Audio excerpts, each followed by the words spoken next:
म त त्यस्तै देखेँ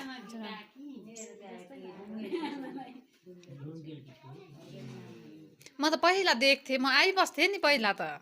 त्यस्तै देखेँ तर दुईजनालाई त्यो अब हुन्छ नि बिमार भएर त्यो उयो भएकै देखिनँ जस्ता तस्तै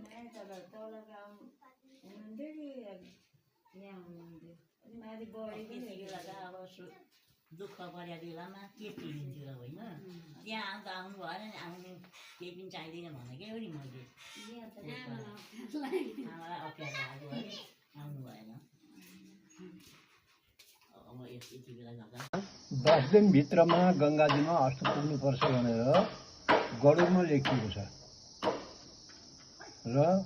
त्योभन्दा पछाडि नजानु 10 दिनभित्र चाहिँ गङ्गाजीमा अस्तो पुर्याउनु र मोक्ष हुन्छ पितृपङ्क्ति प्रवेशार्थं कारयेत् षोडशत्रयं तत्र साधविहीनः प्रेतो भवति सुस्थिर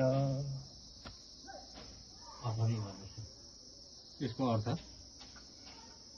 पितृको पङ्क्तिमा मिल्नको लागि 3 वटा षोडशी गर्नु यदि 3 वटा षोडशी गरेन भने 48 पिण्ड पुग्दैन 48 पिण्ड नपुगेपछि त्यो प्रेतको प्रेत बस्छ स्थिर भएर बस्छ र गर्नु